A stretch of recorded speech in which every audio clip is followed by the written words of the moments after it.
வாங்க ஃப்ரெண்ட்ஸ், இப்போது இது நயன்தாரா சேரீ. இந்த சேரீயில் வந்து பாப்பாவுக்கு வந்து கவுன் தைக்க போகிறோம். அதுக்கு இந்த ஃபுல் சேரீயை எடுத்துருக்கிறேன். ஃபுல் சேரீ அதோட ப்ளவுஸை வந்து கட் பண்ணியிருக்கிறேன். இது ஸ்லீவு, இது ஃப்ரண்ட் பார்ட்டு, பேக் பார்ட்டு, பாடியோடது. இது வந்து அந்த உள்ள பாவாடைக்கு வர்ற லைனிங். இதை எப்படி இந்த சேரீயை கவுனாக தைக்கலாம் அப்படிங்கிற ஃபுல் வீடியோ போடுறேன், பாருங்கள். உங்களுக்கு பயனுள்ளதாக இருக்கும். பார்த்து எப்படி கட்டிங் போடலாம் அப்படின்ட்டு புதுசாக இருக்கிறவங்க கற்றுக்குங்க. இந்த சேரீ வந்து என்ன அப்படின்னா, இந்த நூல் வந்து நெகிர்ந்து வருது. நான் முன்னாடியே பெரிய பாப்பாவுக்கு இந்த ட்ரெஸ் தைச்சேன். இந்த நூல் வந்து பிரிஞ்சு பிரிஞ்சு வருது. அதனால் நான் என்ன பண்ண போகிறேன்னா, இந்த லைனை வந்து மடித்து இப்படி அடிச்சுட்டு, இப்போ இந்த துணி இப்படி மடித்து அடிச்சுட்டு அப்புறம் தான் ஃப்ளீட்ஸே வைக்க போகிறேன். இது ஃப்ளீட்ஸ் வச்சு தைக்க போகிறேன். வாங்க பார்க்கலாம். இப்போது பாடி துணியில் எப்படி லைனிங் அட்டாச் பண்ணலாம் அப்படிங்கிறத பார்க்கலாம்.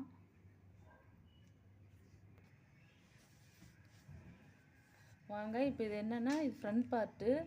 இதான் இந்த ட்ரெஸ்ஸோட நெக் டிசைன்.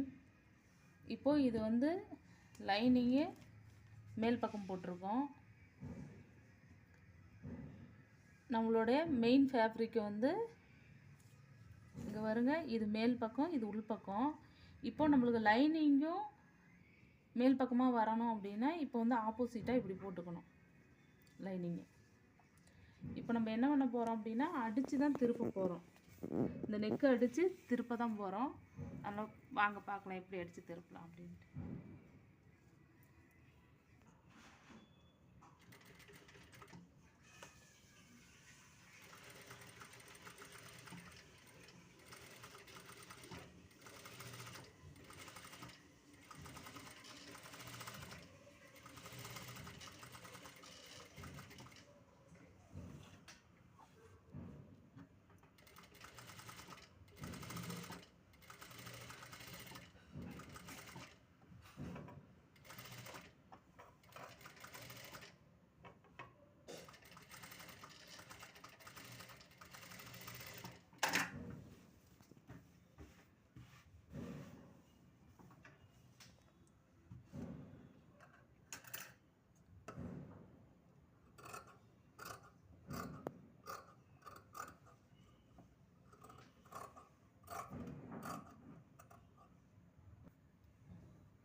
இப்போது இதை தைச்சி இந்த பீஸை வெட்டி எடுத்துட்டோம். இப்போ வந்து இதில் சின்னதாக நாச்சு போட்டுப்போம். அப்போ தான் திருப்புறதுக்கு ஈஸியாக இருக்கும்.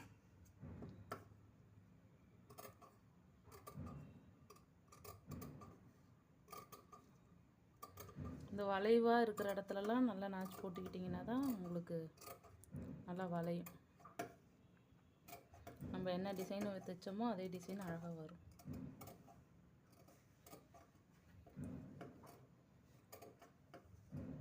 நான் கொஞ்சம் கிளாத் வந்து ஒரு 4 இன்ச்சுக்கு அதிகமாக தான் தைச்சிருக்கிறேன். ஏன்னா அப்போ தான் கொஞ்சம் நம்மளுக்கு க்ரிப்பாக நிற்கும். ஏன்னா இதில் வந்து நம்ம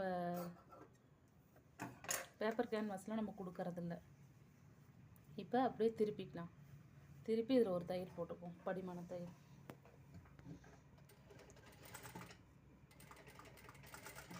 இதை அப்படியே சுற்றி போட்டு வர வேண்டியதான். போட்டுட்டு நான் உங்களுக்கு காட்டுறேன்.